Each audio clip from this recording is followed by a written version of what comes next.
urge to destroy whatever is ill-fitted. That is, there is an urge to reshape the whole universe, to usher in a golden millennium. Excepting Keats. But you should remember that John Keats was never ever a radical romantic. Whereas Shelley and Byron were radical romantics, John Keats was never ever a radical romantic. The question is why Shelley and Byron, unlike the other romantic poets, are known as radical romantics. This is simply because they are malcontent with the affairs of the world. They are unhappy with the sad realities of life. But there is also a basic difference between Shelley and Byron. Why? Yes, the similarity between Shelley and Byron is that both are malcontent with the affairs of the world, or with the sad realities of life, or with the fire and fairies, moroseness and tribulation, and in the words of Shelley, the thorns of life. But the difference between Shelley and Byron is that whereas Shelley is not only malcontent, is not only unhappy with the sad realities of life, he also offers a solution to this problem. But Byron, like us, আমাদের আর পাঁচটা সাধারণ মানুষের মতো আমরা শুধু ক্ষতি করি, কি করি? We are simply malcontent. Byron is also simply malcontent. He offers no solution. But as regards Keats, he is not at all a radical romantic because his poetry is not burdened with any palpable design. Because Keats himself declares in one of his letters that I hate poetry that has a palpable design. That means I hate poetry that has a philosophic bearing. তার একটাই অন্যতম লক্ষ্য হচ্ছে he is a pursuer of beauty. He is a poet of beauty because in Endymion he declares a thing of beauty is joy forever. এবং তার যে attitude two beauty is essentially Greek, সেটা আমরা পরে জানবো যখন কিটস নিয়ে আলোচনা করব। কিটস বিশেষ করে পরিচিত কিসের জন্য? Negative capability. নেগেটিভ ক্যাপাবিলিটি সেটাও আমরা কম বেশি জানি যে negative capability is the ability to annihilate one's own self and to become anything or to become nothing. ঠিক যেমন ভাবে আমরা ল্যাম্বের ড্রিম চিলড্রেন আর রেভরি পড়লাম, তখন যখন দেখছি old waste of the period Caesars, সে সঙ্গে ল্যাম্ব যেন কোথাও যেন নিজেকে কি করেছিল, একাত্ম হয়ে গিয়েছিল। Lamport is physical being and he got identified with the old wasp of the 12 sages. That is what is known as negative capability. So in Keats's words, negative capability is when a man is capable of being in the uncertainties, mysteries and doubts without any irritable reaching after fact and present, that is called negative capability. এগুলো নিয়ে ভাবার কিছু প্রয়োজন নেই। পরবর্তীকালে আমরা যে বিষয়টা আলোকপাত করবো সেটা হচ্ছে যে ওল্ডার জেনারেশন রোমান্টিক পোয়েটস এর মধ্যে রয়েছে ওয়ার্ডসওয়ার্থ এবং কোলরিজ। হ্যাঁ, সমস্ত রোমান্টিক পোয়েটস এর মধ্যে একটা স্যালিয়েন্ট যেটা রোমান্টিসিজমের যেটা হলমার্ক, সেটা হচ্ছে লাভ ফর নেচার থাকবে। এটা কোয়াইট ন্যাচারাল। কেন এই লাভ ফর নেচার রয়েছে তারও মানে কারণ খুঁজতে গেলে আমাদেরকে 18th century, that is Augustan age, that is age of enlightenment বা এজ অফ প্রোজ এন্ড রিজনে ফিরে যেতে হবে। আচ্ছা, 18th সেঞ্চুরি পোয়েট্রি যদি দিকে আমরা তাকাই, তাহলে সেই পোয়েট্রি ছিল সেই সময়ে দুজন যে পোল স্টার ছিল তারা হচ্ছেন আলেকজান্ডার পোপ এবং জন ড্রাইডেন। তারা যে থিওরিতে বিশ্বাসী ছিলেন যে poetry should be the by product of intellect, there should be no role of emotion in poetry writing. Poetry should be the by product of intellect, there should be no role of emotion in poetry.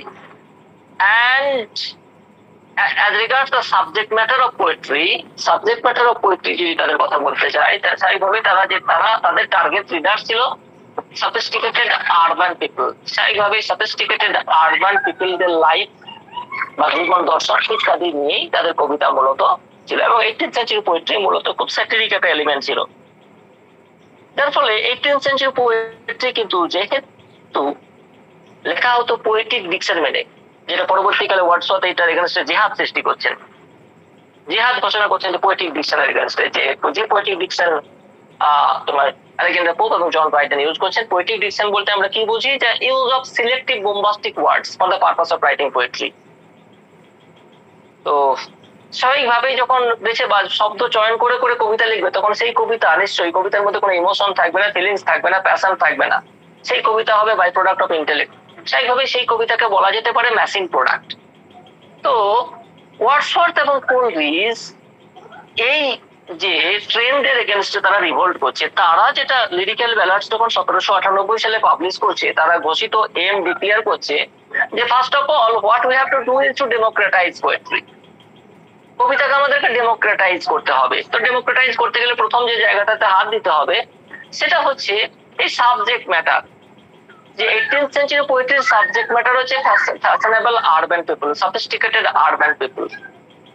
জন্য কবিতা লেখা হচ্ছে, তারা sophisticated artificial বা filtered ল্যাঙ্গুয়েজে কথা বলে, তারাও সেখানে কবিতাগুলো সেই ফিল্টার্ড ল্যাঙ্গুয়েজে লিখিত হচ্ছে। ওয়ার্ডসওয়ার্থ এবং কোলরিজ যেটা বলছেন, বিশেষ করে ওয়ার্ডসওয়ার্থ বলছেন কবিতাকে ডেমোক্রেটাইজ করতে হবে, কবিতাকে গণতান্ত্রিক করতে হবে। তাহলে গণতান্ত্রিক করতে গেলে প্রথম যে জায়গাতে আঘাত দিতে হবে সেটা হচ্ছে এই সাবজেক্ট ম্যাটারটাকে ফুল নলেজে বদলে দিতে হবে। তো ওয়ার্ডসওয়ার্থ এবং কোলরিজ তারা ডিক্লেয়ার করলো যে আমাদের কবিতা লিখিত বিষয়বস্তু হবে হাম্বল এন্ড রাস্টিক পিপল, সমস্ত খেটে খাওয়া মানুষ যারা in close contact with nature, যারা those who live in the lap of nature। এখন এই সমস্ত মানুষগুলো আরবান পিপলদের মতো নয়, কেননা কি they live less under social vanity, তাদের মধ্যে কোনো ইগো নেই। আর তারা কি they hourly communicate with nature, they say whatever they feel, অর্থাৎ তাদের কথার মধ্যে কোনো ফিল্টারিং থাকে না। appearances and realities are not deceptive. There is a one-to-one correspondence between appearance and reality in what they say and what they actually mean. But so far as the lifestyle of the urban people about whom 18th century poetry deals with, তাদের কি তাদের appearance and reality are not corresponding। তো সেইভাবেই Wordsworth এবং Coleridge প্রথম এই বিষয়টা বললো যে আমাদেরকে প্রথম যেটা করতে হবে যে সাবজেক্ট ম্যাটারটাকেই কি কাদেরকে নিয়ে হতে হবে, this are so humble and rustic people. তাহলে তাদের এই যে রোমান্টিসিজমের অন্যতম স্যালিয়েন্ট ক্যারেক্টারিস্টিক যে লাভ ফর নেচার বা love for the elemental simplicities of life. কারণ আমরা রোমান্টিসিজম মানে জানি যে রোমান্টিক এজটা আরো একটা টার্মসে পরিচিত, যে it is also known as the age of return to nature. এখন এই নেচার শব্দটা মানে শুধুমাত্র কিন্তু এক্সটার্নাল ফ্যাসেটস অফ নেচার বা the sights and sounds of nature বা the beauties and bounties of nature নয়, কিন্তু নেচার বলতে বোঝায় এলিমেন্টাল সিম্পলিসিটিজ অফ লাইফ। যে elemental simplicities of life 18th সেঞ্চুরিতে মানুষ মন থেকে উঠে গিয়েছিল, মানুষ খুব স্যাটিরিক হয়ে গিয়েছিল, খুব ব্যঙ্গাত্মক হয়ে গিয়েছিল, খুব ইন্টেলেকচুয়াল একটা ভাবধারা চলেছিল। মানুষ অ্যাপিয়ারেন্স এবং রিয়েলিটির মধ্যে কোনো করেসপন্ডেন্স ছিল না, ওয়ান টু ওয়ান করেসপন্ডেন্স ছিল না, অ্যাপিয়ারেন্সেস আর মোস্টলি ডিসেপটিভ, একটা ইগো এসেছিল, ভ্যানিটি এসেছিল। যে জায়গাটা থেকে অ্যাকচুয়ালি ওয়ার্ডসওয়ার্থ এবং কোলরিজ একটা সিগনিফিক্যান্ট কি করছে, টুইস্ট এন্ড টার্ন আনছে। তাই romantic age also is known as the age of return to nature, that is return to the elemental simplicities of life। Return যখন বলছি তার মানে কি এই এলিমেন্টাল সিম্পলিসিটিজ অফ লাইফ আগে ছিল, মানুষ এত জটিল হয়নি, তত্ত্বের কচকচানি মানুষের মধ্যে আসেনি। এটা কখন ছিল, এলিজাবেথের এজ বা মিডিয়াবল এজ বা অ্যাংলো-স্যাক্সন পিরিয়ডে মানুষদের মধ্যে এই সমস্ত simplicity, innocence, purity, beauty, mental absolute mental beauty, এই ব্যাপারগুলো ছিল। দ্যাটস ওয়াই এই জায়গাটা তারা হাম্বল এন্ড রাস্টিক পিপলের দিকে ট্রেন্ড নিচ্ছে। Number one, as regards the language of poetry, তারা স্বাভাবিকভাবেই ওই পোয়েটিক ডিকশনটাকে ছুঁড়ে ফেলছে। যে পোয়েটিক ডিকশনটাকে এগেনস্টে জেহাদ তারা ঘোষণা করছে ওয়ার্ডসওয়ার্থ, সেই পোয়েটিক ডিকশনটাকে তারা কি বলে ক্রিটিসাইজ করছে, দ্য ইউজ অফ বডিনেস অ্যান্ড ইনএন ফ্রেজোলজি, এই টার্মটা চয়ন করছেন।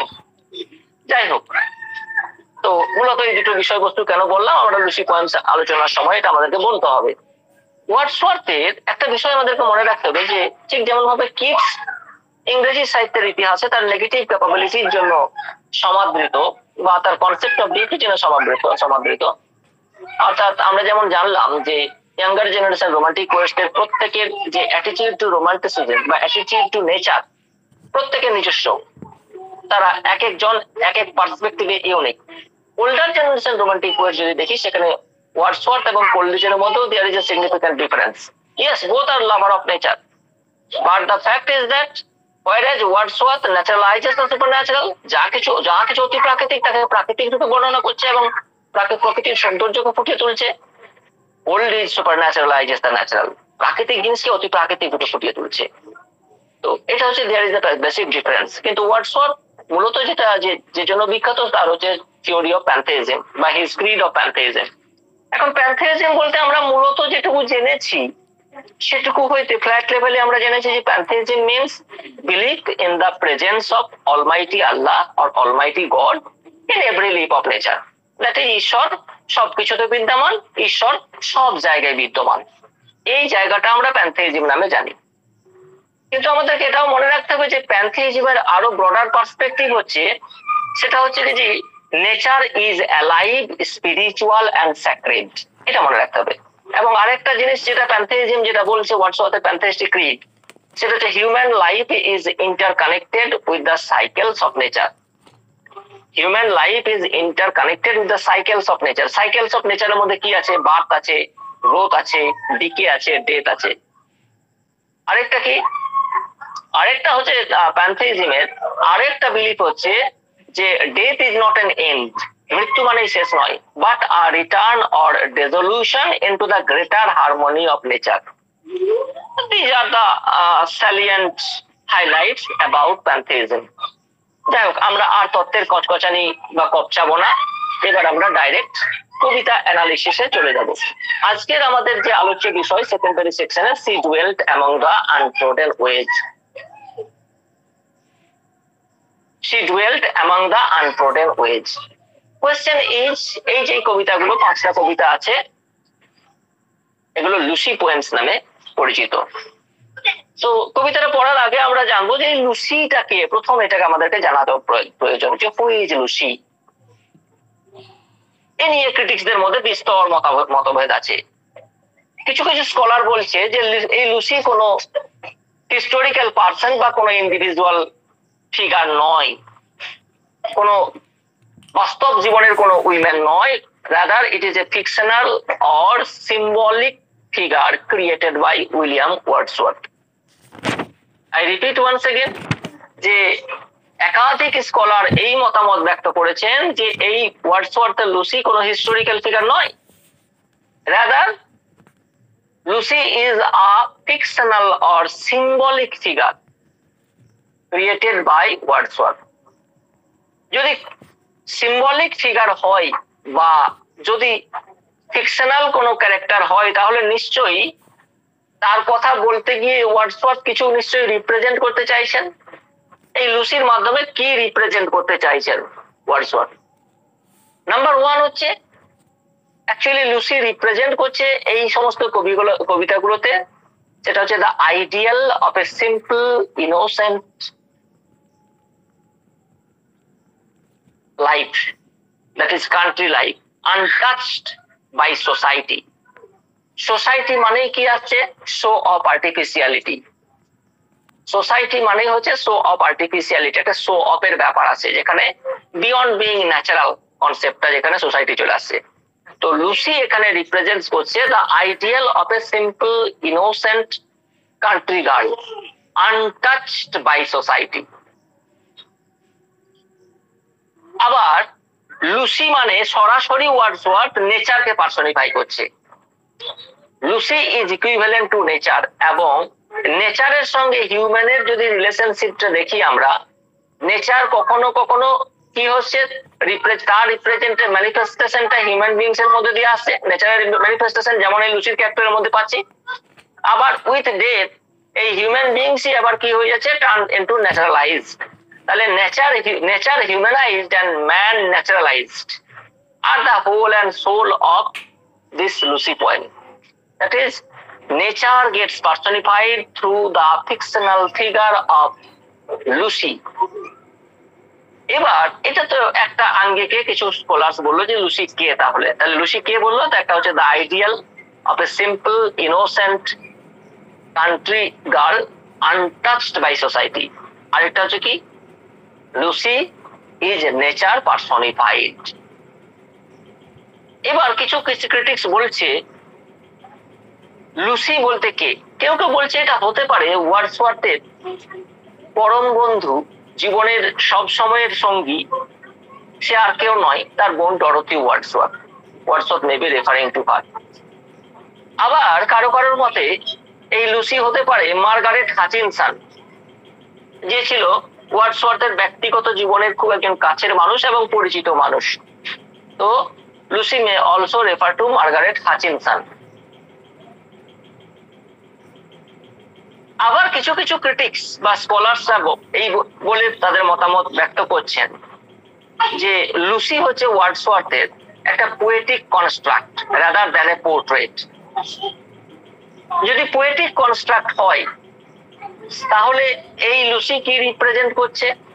এই লুসি রিপ্রেজেন্ট করছে innocence. Think of Blakean innocence. untainted beauty, think of Blakeian untainted beauty, and at the same time inevitability of death, inevitability of death. So লুসির identity নিয়ে যদি আমরা কথা বলতে যাই, এই সমস্ত পয়েন্টস গুলো মনে রাখতে হবে যদি কোনো মক টেস্টে বা সরি তোমাদের এমসিকিউ যদি কোনো কোয়েশ্চেন এসে থাকে। এবার আমরা সরাসরি কবিতার আলোচনায় চলে যাব। এখনো পর্যন্ত কারোর কোনো প্রশ্ন আছে আর লুসি poems নিয়ে? Does anybody have any question from Lucy poems about its background? Sir, হ্যাঁ, এটা ক্লিয়ারলি বলো। স্যার বলছি পেগি হাচিনসন মানে ওই যে ওয়াটসওয়ার্থের যে ছোটবেলা স্যার মানে প্রেমিকা ছিল মার্গারেট হাচিনসন। ওকে একই স্যার কি একই হাচিনসন, এই যে মার্গারেট হাচিনসন বলছেন সেম তো? I have to check, cross check. Sir এটা কোন রকম ভাবে অ্যান্টিভ্যালেন্টটা কি হতে পারে? এই যে বিয়ে করেছিল যাকে প্রথমে। দেখো এটা সব সময়ের জন্য ওপেন এন্ডিং। এইভাবে আমি কনক্লুশন টানতে পারি না যে তোমার মতামতটাকে আমার অস্বীকার করার কোনো ক্ষমতা নেই, কোনোভাবে নেই, হতেই পারে অ্যাবসলিউটলি, কিন্তু কোনো কিছুই অ্যাবসলিউট নয়। যাই হোক, এবার আমরা আলোচনায় চলে যাব। সেটা হচ্ছে যে লুসি পোয়েমস এটা জনরা কি? এই কবিতাটার জনরা হচ্ছে এটা হচ্ছে একটা এলিজি। কবিতাটা হচ্ছে একটা এলিজি।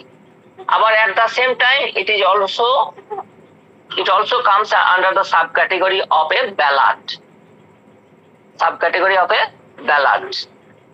যাই হোক, তাহলে এই লুসি পোয়েমস টোটাল এই 5টা কবিতায় আমরা দেখব যে centres on an idealized young woman named Lucy. বেশ, এবার আমরা কবিতাটার অ্যানালিসিসের দিকে চলে যাব। Look at the very title, she dwelt among the untrodden wedge.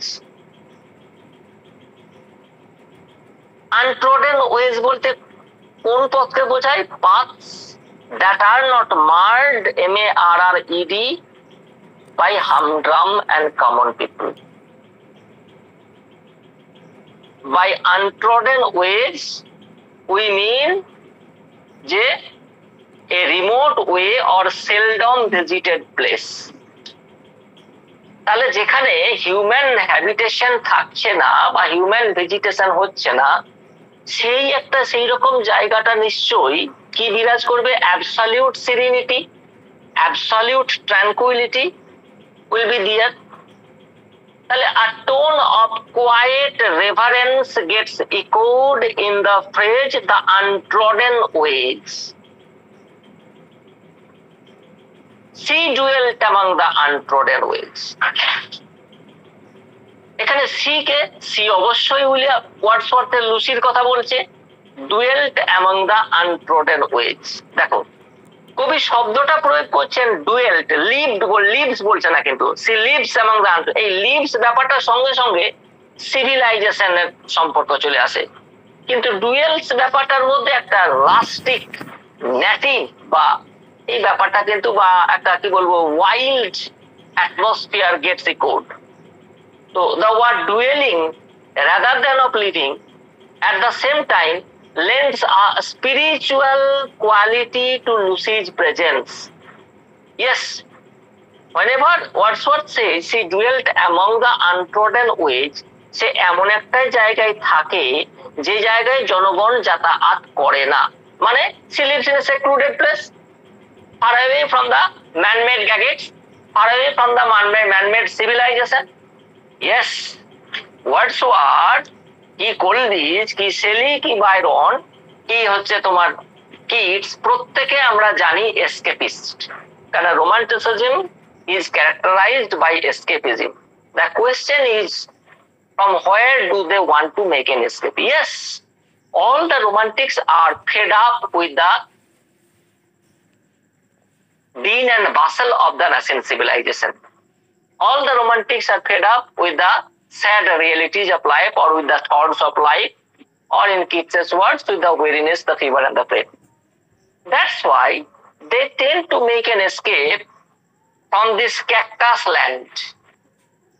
অর্থাৎ এই ন্যাসেন্ট সিভিলাইজেশন থেকে they tend to make an escape into an idealized natural world. If this world or human civilization represents a dystopia, nature represents to them a utopia. তাই আমরা কিটসের ওরফিও নাইটিঙ্গেলও দেখতে পাবো যে Kitts also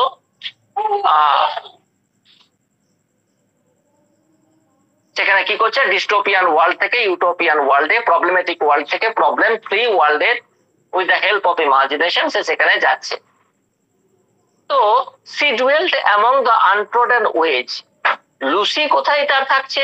অবশ্যই স্বাভাবিকভাবে she would live far away from the nascent civilization, far away from the din and bustle of this cactus land. এটা quite natural, কারণ Lucy যদি তার রিপ্রেজেন্টেশন কিসে রিপ্রেজেন্ট করে? একটা idealized woman.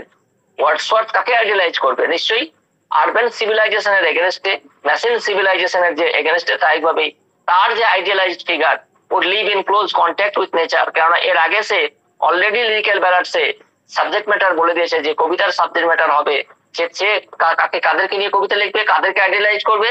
those humble and rustic people। কেন? those humble and rustic people live far away from national civilization, far away from the artificial human civilization, they live in close contact with nature। তো স্বাভাবিকভাবে Wordsworth লুসিও তার কোনো ব্যতিক্রম হবে না, তাই টাইটেলটার significance আমরা এখানে পেলাম। তাহলে সে ডুয়েলড among the untrodden wedge. Yes, তো এখানে আরেকটা কথা বলে দেওয়া দরকার, যে যে জিনিসটা আমি বারবার বলছি, যে লিরিক্যাল ব্যালাডসে ওয়ার্ডসওয়ার্থ কি সেলিব্রেট করছে? যে হাম্বল এন্ড রাস্টিক পিপল, তারা কি করছে? তারা lives in close contact with nature, এদেরকে সেলিব্রেট করছে বা এদেরকে ইউলোগাইজ করছে। অর্থাৎ ওয়ার্ডসওয়ার্থ প্রকারান্তরে ভ্যালু দিচ্ছে কাকে? Solitary life over the social life. Wordsworth solitary লাইফকে কি করছে? ইউলোগাইজ করছে। অর্থাৎ আমরা জানি রোমান্টিসিজম মানেই হচ্ছে কি? Love for solitude. তারা ওই সমস্ত ডিন অ্যান্ড বাসেল থেকে বা ক্যাকোফনিক সাউন্ড থেকে অনেক অনেক দূরে থাকতে পছন্দ করে, কারণ হচ্ছে romantics are by nature imaginative. Imagination কোথায় কাজ করবে? নিশ্চয়ই সেক্লুডেড প্লেসে, where there is absolute serenity and tranquillity. তো quite naturally they would celebrate or they would value solitary over the social, and the word dwelling rather than living also lends a spiritual quality besides boosting the solitary atmosphere here in this poem. And Wordsworth's the romantic ideology rooted in the sublime beauty of the natural world also gets revealed. The Wordsworth the romantic idealism সে কিসে বিশ্বাসী? যে Sublime বিউটিটা কোথায় পাওয়া যাবে? Natural ওয়ার্ল্ডে, in the lap of nature, far away from the national civilization. তো তার যে আইডিয়ালাইজড ওম্যান লুসি, স্বাভাবিকভাবে সেই একটা সাবলাইম অ্যাটমসফিয়ারে থাকবে, far away from the national civilization, it is quite natural. So the first line echoes that very thing, she dwelt among the untrodden ways. এখানে বেশি গুরুত্বপূর্ণ যেটা ফ্রেজ, সেটা হচ্ছে আনট্রোডেন ওয়েজ মানে কি? এটা এমসিকিউ এর জন্য important. Beside the springs of Dove. Dove কি? ডোব অবশ্যই রেফার করছে সেই ডোব নদীকে ইংল্যান্ডে, সেটা হতে পারে ইন ডার্বিশায়ার অর হতে পারে ইন ইয়র্কশায়ার। তো ওয়ার্ডসওয়ার্থ লুসি কোথায় বসবাস করছে? ওয়ার্ডসওয়ার্থ লুসি বসবাস করছে বিসাইড দা, তার যে বাসভূমি, তার যে ডুয়েলিংটা, সেই ডুয়েলিংটা কোথায় রয়েছে? Besides the springs of Dove. অর্থাৎ Lucy lives in solitude near the source of the river Dove. এখন এখানে যে বিষয়টা আমাদেরকে মনে রাখতে হবে, যে এই যে ডোব নদীর, এই নদীর যে ঝর্ণা ধারা বা যে জলধারা, এই জলধারাটা কি সিম্বলাইজ করছে? সিম্বলাইজ করছে নিশ্চয়ই লাইফ অ্যান্ড পিওরিটি। যে লুসি মানে যে একটা একবার বললাম যে আইডিয়ালাইজড ওম্যান, লুসি মানে হচ্ছে ইনোসেন্ট, লুসি মানে রিপ্রেজেন্ট করছে untainted beauty. Think about just Blake's concept of innocence. সেই ব্লেকস কনসেপ্ট অফ ইনোসেন্স এর সঙ্গে ওয়ার্ডসওয়ার্থের লুসির যে কনসেপ্ট অলমোস্ট আইডেন্টিক্যাল। তো এই যে হঠাৎ করে কেন কবি ডোবের রেফারেন্সটা আনলেন? কারণ ডোবের যে স্প্রিং, এটা সিম্বলাইজ করছে লাইফ অ্যান্ড পিউরিটি আর আনটেন্টেড বিউটি এটসেট্রা এটসেট্রা। তো Lucy is like nature. Wordsworth যেটা বলতে চাইছে, লুসি ইজ লাইক নেচার। কারণ এর আগে আমি বললাম যে ক্রিটিক্সদের মতামত হচ্ছে যে লুসি আর কেউ নয়, এটা হচ্ছে নেচার পার্সনিফাইড। স্বাভাবিকভাবেই Lucy is like nature, pure and nourishing. That concept is being implied whenever Wordsworth says she lives beside the springs of Dove. So up to line 1 and line 2 clear? Any problem? যারা new participant এসেছো তাদের কোনো সমস্যা হচ্ছে কি? আমার old যারা সংসারে আছে আগে থেকে তাদের কোনো সমস্যা হবে না, নতুনদের কোনো সমস্যা আছে কিনা বলো? না স্যার, অসুবিধা নেই স্যার। ঠিক আছে।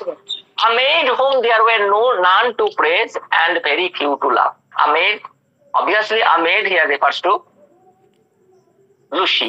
Lucy, sir. As because Lucy lived in a secluded place. It was quite natural that she lived without recognition from society.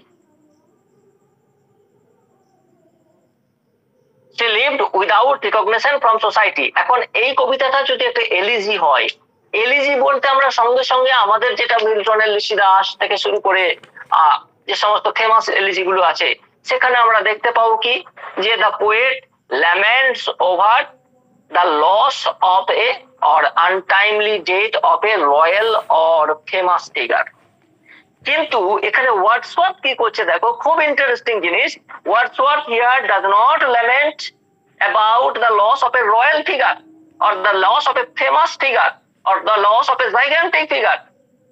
Rather, Wordsworth here elevates the humble and the obscure. অর্থাৎ আমাদেরকে যখন বলছে যে a maid whom there were none to praise, yes, কেন, why was there none to praise Wordsworth Lucy? Because this is simply because Wordsworth Lucy was a very humble rustic girl. This is simply because he lived in close contact with nature. This is simply because he lived far away from the human habitation. This is simply because where he lived was not marred by humdrum and common people.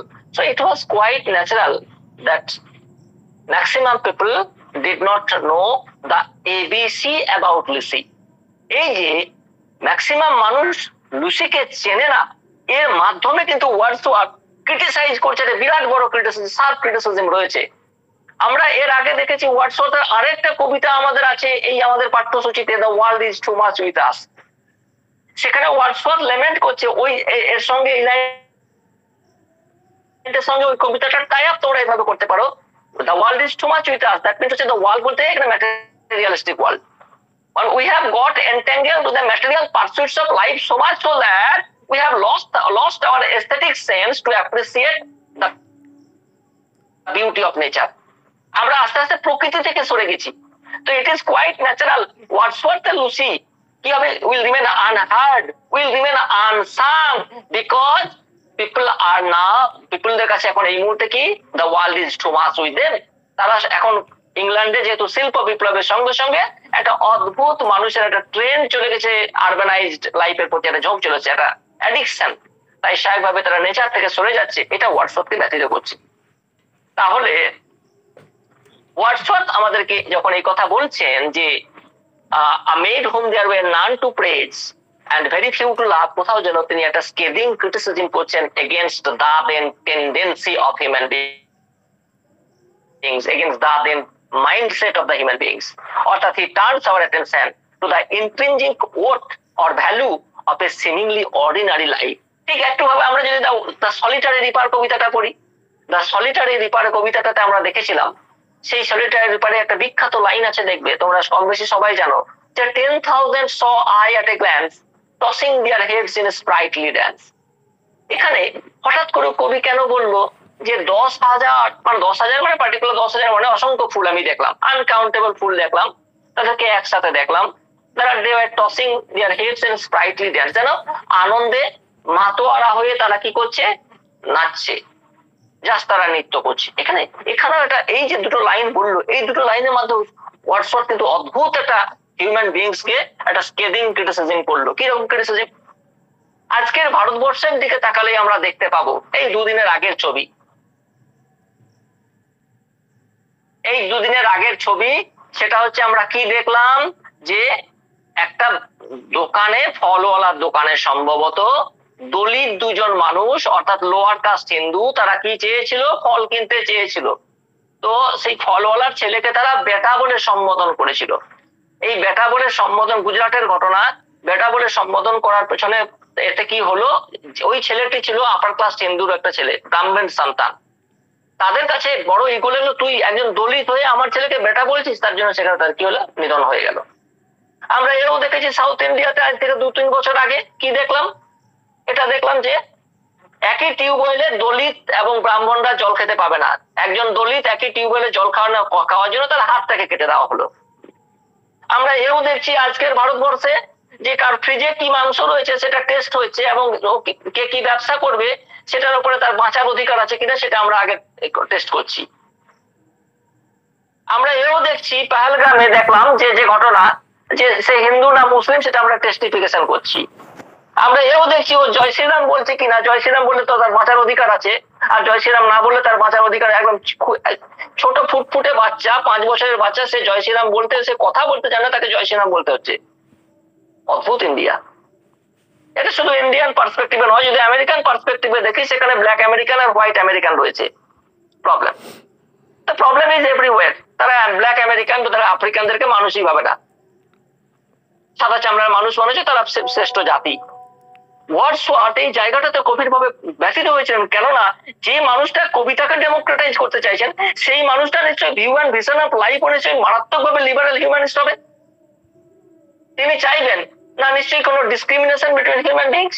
তার কাছে নিশ্চয়ই সে ওই মন্ত্রই থাকবে যে সবার উপরে মানুষ সত্য, তাহার উপরে নাই, এই কনসেপ্ট থাকবে। তাই এই মানুষের মধ্যে সো মেনি ন্যারো ডোমেস্টিক ওয়ার্ডস যখন দেখলেন ওয়ার্ডসওয়ার্থ তাদেরকে মানে সিভিয়ারলি ক্রিটিসাইজ করছে। কি বলছে এই কবিতাটার মধ্যে, যে দেখো ওই ফুলগুলো যখন তারা তাদেরকে কেন সুন্দর দেখাচ্ছে জানো, তারা কেন এত আনন্দে মাতোয়ারা জানো, কারণ হচ্ছে they live together, they R living together. 10,000 মানে একসঙ্গে দেখলাম, কবি বললো না কিন্তু ওখানে কিছু ফুল দেখলাম, ওখানে কিছু ফুল দেখলাম, এটা বললে তাহলে ওখানে আমি হিন্দু দেখলাম, ওখানে মুসলিম দেখলাম, ওখানে খ্রিস্টান দেখলাম, তারা খুব সুরত আছে বলা যেত। কিন্তু কবি বললেন যে তারা একসঙ্গে রয়েছে, অর্থাৎ কবির যে ইমপ্লাইড মেসেজটা, হে মানব জাতি তোমরা একসঙ্গে থাকো, তোমরাও খুব সুন্দর থাকবে, তোমাদেরকেও খুব সুরত দেখাবে।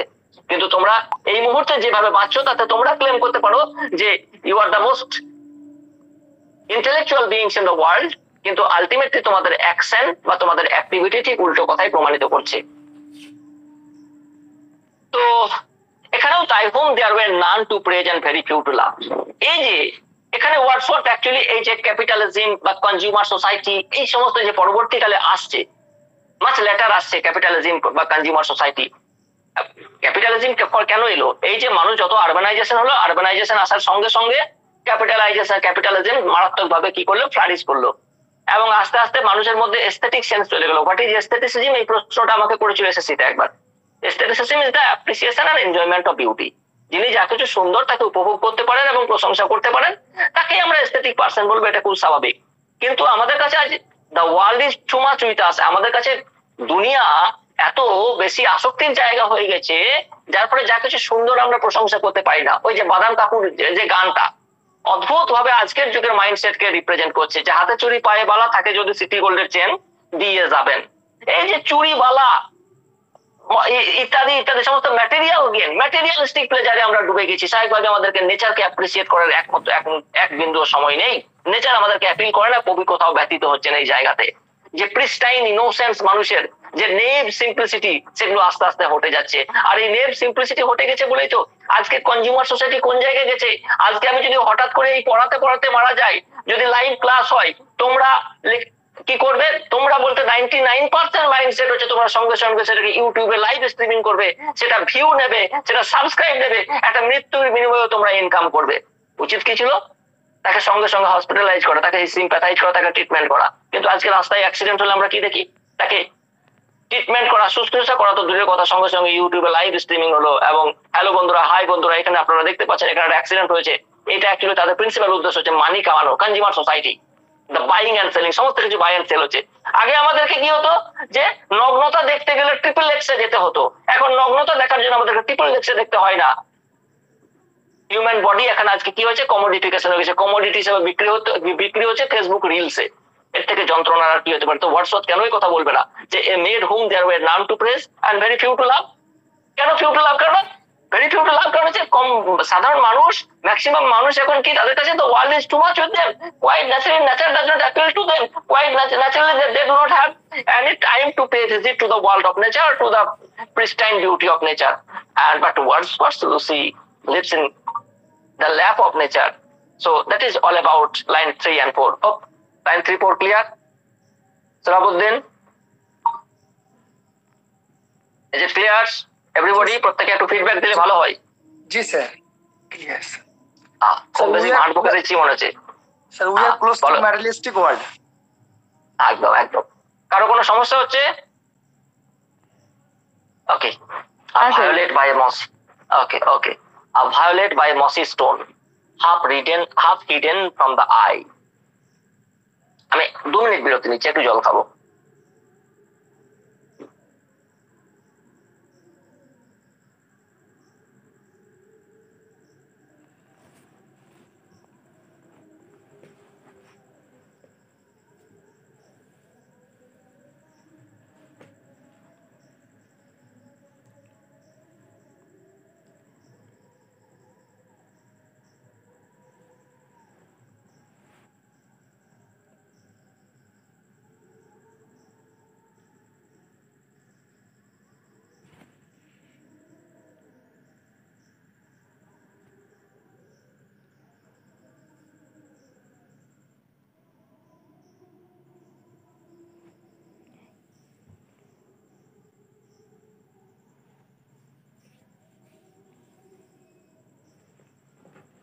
Okay.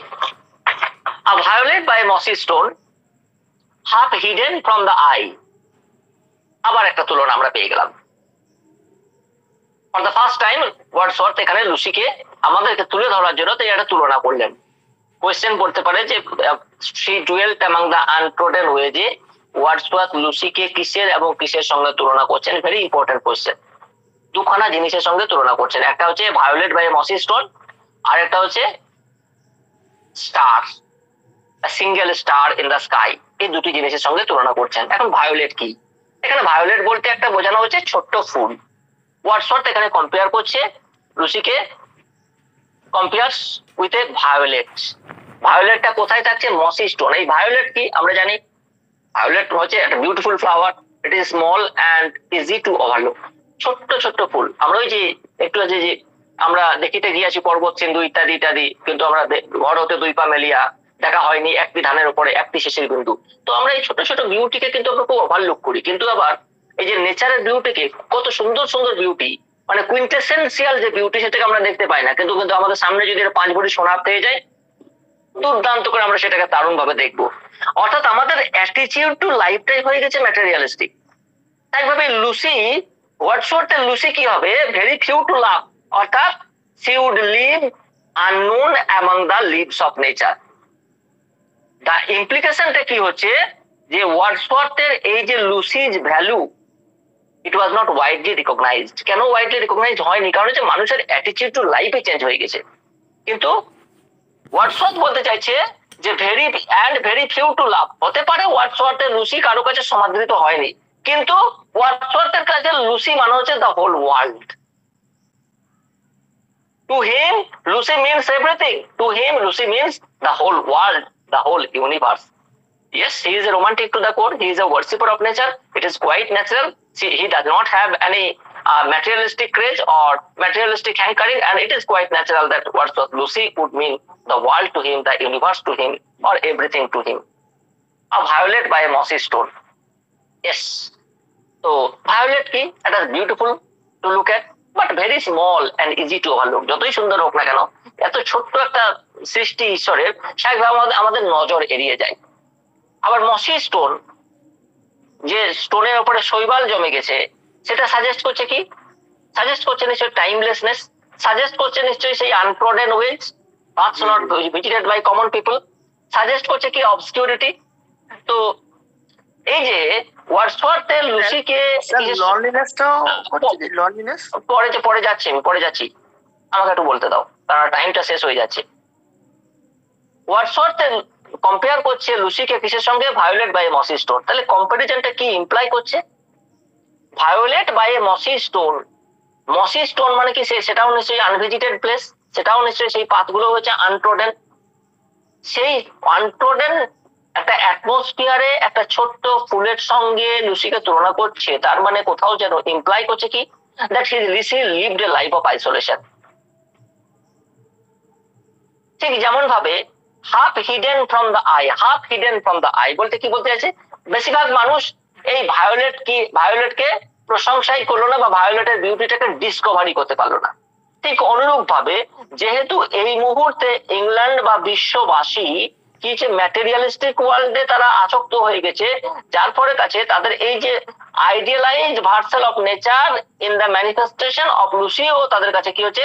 হাফ হিডেন রয়ে যাচ্ছে। তো just like a violet, Lucy is also known to few.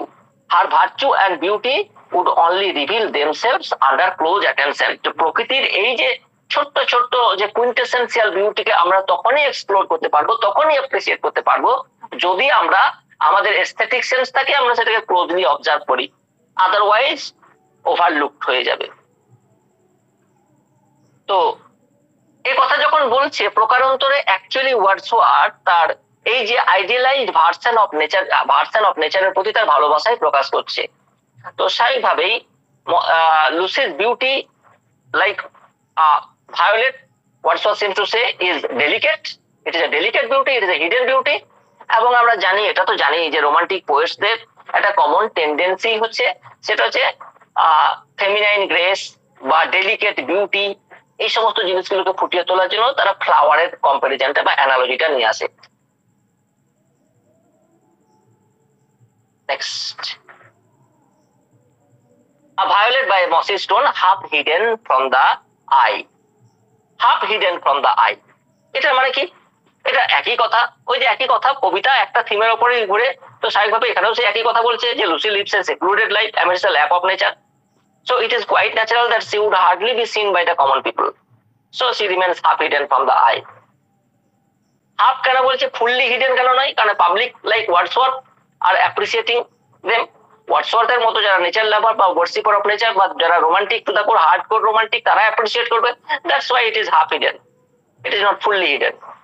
Fair as a star when only one is shining in the sky. Another simile. Number 2 simile that has been used by Wordsworth. Here, Wordsworth compares his Lucy to a star. Yes, দেখো, fair as a star, একটা star, while only one is shining in the sky. Think about the Dhruva Tara, pole star. ও একাই কিন্তু জলজল করে সারা আকাশে, অন্ধকারের মধ্যে সে কি করে? নিজের উপস্থিতিকে জানান দেয়, নিজের ব্রাইটনেস বা নিজের যে কুইন্টেসেন্সিয়াল বিউটি, এটা সবাইকে কিন্তু জানান দেয়। অর্থাৎ একটা স্টার যেমন শাইনস ব্রাইটলি বাট অ্যালোন, এটার মাধ্যমে ওয়ার্ডসওয়ার্থ যেটা বলছে যে ইয়েস, তার লুসি হয়তো বাকিদের কাছে সমাদৃত নয়। Yes, his Lucy is half hidden. Yes, there was none to love Lucy. In spite of that, his Lucy is unique, like a star, shining star. অর্থাৎ কোথাও যেন স্টারের সঙ্গে যখন তুলা, shining star, only one shining star amidst all engulfing darkness এর সঙ্গে যখন তুলনা করছে, কোথাও যেন ওয়ার্ডসওয়ার্থ সাজেস্ট করছে সাবলিমিটি of her beauty.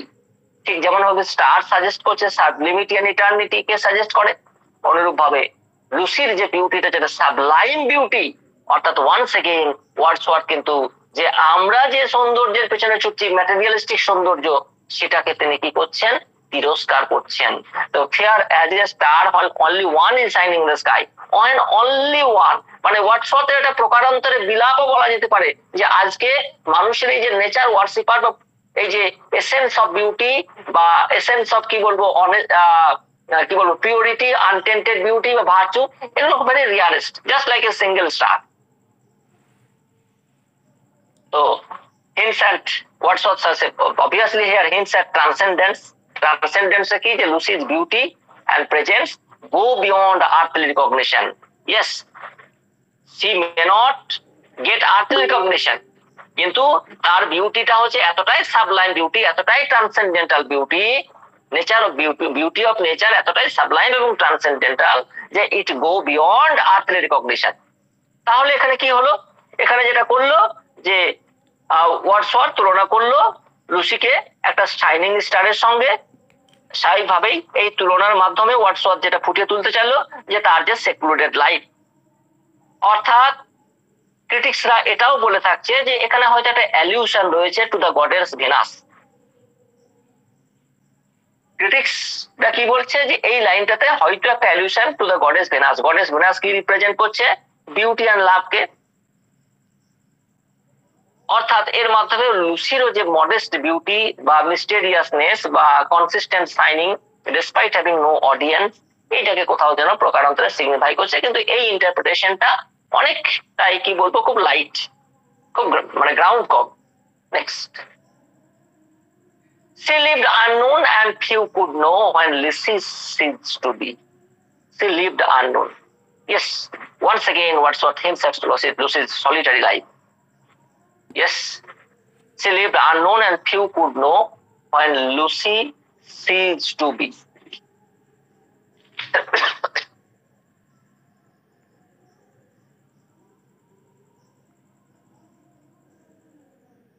She lived unknown. অর্থাৎ she remained a mystery. Wordsworth Lucy remained a mystery. She lived unknown.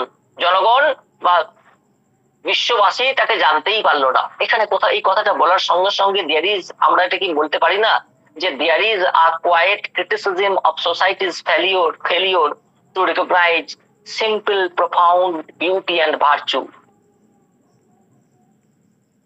সত্যি তো তাই। আমরা এর আগে দেখেছি মানুষ কাকে নিয়ে ব্যস্ত, যে মানুষ আমরা তাকেই ইউলোগাইজ করছি বেলিন্ডা লাইক ওম্যান। কারণ এর আগে পোপের আমরা রোল অফ দ্য লকে পেয়েছি কি Belinda, Pope represents Belinda, Belinda represent করছে কিছু fads and fashions of the then age. তো মানুষ তো বেলিন্ডাতে মত্ত, আর্টিফিশিয়াল বিউটিতে ব্যস্ত, শো অফে মত্ত। স্বাভাবিকভাবেই তাদের কাছে এই সাবলাইম বিউটিটা সামারিলি ইগনোর হচ্ছে। তো she lived unknown. It is quite natural that Wordsworth Lucy would live unknown. That's why it may be said that there is a criticism of society's failure to recognize simple, profound beauty and virtue as is being represented in the figure of Lucy or in the representation of Lucy. Yes. And she lived unknown and few could know when Lucy ceased to be. When Lucy ceased to be, কবি বললো না when Lucy died, কেন বললো না? Yes, এখানে একটা euphemism আছে, আমরা জানি ইউফেমিজম আছে, জানি যে এটা ফিগার অফ স্পিচ, এটা একটা ইউফেমিজম। এই মিরাজ মিউট করো। ইউফেমিজম আছে। ইউফেমিজম কি? একটা ফিগার অফ স্পিচ যেখানে something disagreeable is presented in an agreeable manner, something shocking is presented in a less shocking manner. যেমন হি ডায়েড না বলে হি পাস্ট অ্যাওয়ে বলি। তো এখানে কেন সিজ টু বি বললো, এটা কিন্তু একটা গভীর ইমপ্লিকেশন আছে। সি সিজ টু বি অর্থাৎ Wordsworth here avoids the harshness of the verb died. Yes, অবশ্যই ইউফেমিজম রয়েছে, কিন্তু কেন করলো? Lucy ceased to be, এই শব্দটার সঙ্গে সঙ্গে কোথাও কি এটা খুঁজে পাচ্ছ না যে সে আস্তে আস্তে মিলিয়ে গেল? এই যে আস্তে আস্তে মিলিয়ে গেল, কিসের সঙ্গে মিলিয়ে গেল বলতো? প্রকৃতির সঙ্গে মিলিয়ে গেল। ওয়ার্ডসওয়ার্থের কোন বিশ্বাসটা ফুটে উঠছে বলতো? হিজ প্যান্থেইস্টিক ক্রিড, যেটা প্রথমেই বললাম ইন্ট্রোডাক্টরি ক্লাসে, যে তার প্যান্থেইজম বলতে আমরা শুধুমাত্র এতদিন যেটা বুঝেছিলাম যে believe in the presence of god everywhere in everything, শুধু তাই নয়, এই যে আস্তে আস্তে প্রকৃতির সঙ্গে বিলীন হয়ে যাওয়া, এটাও হচ্ছে তোমার প্যান্থেইজমের one of the creeds. So Wordsworth কি বলছেন? She ceased to be, that means সে যেন আস্তে আস্তে মিলিয়ে যাচ্ছে, মিশিয়ে যাচ্ছে। তো এই যে euphemism actually conveys that Lucy dissolves back into nature. এই যে বললাম ওয়ার্ডসওয়ার্থের লুসি পোয়েম মানে কি? Nature humanized and man naturalized. Nature humanized, nature কি হিউম্যান সেটে আবির্ভূত হয়েছে, আবার man naturalized is the whole and soul process of nature. যেটা মুসলিমরা বা খ্রিস্টানরা একজন মানুষ মারা যাওয়ার সঙ্গে সঙ্গে যে দোয়াটা করছে, আমরা যখন মাটি দিচ্ছি, মাটি দেওয়ার সময় তিন মুঠো মাটি দিই ওই কবরে, কি বলি? মিনহা খালাকনাকুম ওয়া ফিহা নুঈদুকুম ওয়া মিনহা নুখরিজুকুম তারাতান উখরা। মানে কি, you are born of dust and we are submitting you to dust. That means হচ্ছে একই কথা বলছে, you are born of nature and we are submitting you to nature. That is also pantheism, যেটা আমরা দোয়াটা বলছি বা খ্রিস্টানরা ওটা ইংরেজিতে বলছে। তো সেম কথা ওয়ার্ডসওয়ার্থ বলছে এখানে, যে when Lucy seems to be, but she is in her grave, and oh, she is in her grave, yes, as because she has now ceased to be, so it is quite natural that she is no more living. And oh, এই যে ও, এই sudden exclamation, এটা কি relate করছে? The sudden outburst of র grief, র RAW, র grief of Wordsworth, এটাকে করছে। তাহলে এতক্ষণ ধরে কি ছিল এটা কবিতাটার মধ্যে? একটা সিরিন ট্রানকুইল ফিলিং ছিল, হঠাৎ করে shift from calm reflection to personal mourning. এটা কি, এটা থেকে কি বোঝা? এই ও শব্দটা, এই যে shift from calm reflection to personal mourning, এটা কি রিপ্রেজেন্ট করছে? এটা বোঝাচ্ছে how deeply Lucy's death has affected Wordsworth mindset. তার কাছে লুসি মানে ছিল কি? দুনিয়া। and she is in her grave, and oh the difference to me। তাহলে এখানে কোথাও যেন Wordsworth acknowledges his profound love for Lucy। yes, oh the difference to me, কার সঙ্গে কার ডিফারেন্স? yes, ওয়ার্ডসওয়ার্থ জানে যে এই জগৎবাসীর কাছে লুসির মূল্য কি, বাঁচলো কি, তাদের কাছে ম্যাটার করে না, because the world is too much with them. কিন্তু ওয়ার্ডসওয়ার্থের কাছে লুসির মৃত্যু মানে হচ্ছে it is a hollow denial of everything, an abysmal hollow of nothingness. He finds himself deserted in a loveless and desolate world. Now without Lucy, when Lucy knows no more, everything in the world exists, পৃথিবীতে সবকিছু বিদ্যমান, কিন্তু সবকিছু থেকেও কিছুই যেন নাই, but nothing has value. This is the difference। এই ডিফারেন্সের কথা বলছে ওয়ার্ডসওয়ার্থ।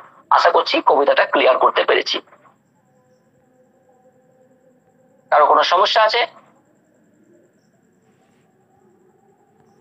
আচ্ছা, এবার কয়েকটা কথা বলে দেওয়া যাক যে এই কবিতাটা এফটি প্যালগ্রেম, অর্থাৎ ফ্রান্সিস টার্নার প্যালগ্রেম, তিনি তার গোল্ডেন ট্রেজারিতে কি একটা অল্টারনেটিভ টাইটেল দিচ্ছেন, একটা বিকল্প শিরোনাম দিচ্ছেন এই কবিতাটার, দ্য লস্ট লাভ। এই লস্ট লাভ বলতে কি সেটাও বলতেই পারছো এখানে তার টাইটেলটার ইকোর মধ্যে, শব্দবন্ধের মধ্যে। তো এফটি প্যালগ্রেভ, এই তথ্যটা খুব মনে রাখতে হবে, বারবার কোয়েশ্চেনে পড়ে যে এফটি প্যালগ্রেভ তার গোল্ডেন ট্রেজারি, যেটা 1861 সালে পাবলিশ হচ্ছে, সেখানে তিনি একটা অল্টারনেটিভ টাইটেল দিচ্ছেন দ্য লস্ট লাভ। ওকে, কারো কোনো কোয়েশ্চেন আছে? আমি কিন্তু এই টপিকটা স্টপ করবো এবার। এই কথাটাকে আপনি ওই নোটসে দিয়ে দিবেন, তাহলে হবে। নোটসে দেওয়া আছে? হ্যাঁ, নেটসে দেওয়া আছে স্যার। তাহলে কোনো কথা নেই, পড়তে হবে, প্রচুর পড়তে হবে, মানে তুমি ফাঁকিবাজ স্টুডেন্ট সেটা বুঝতে পেরে গেছি।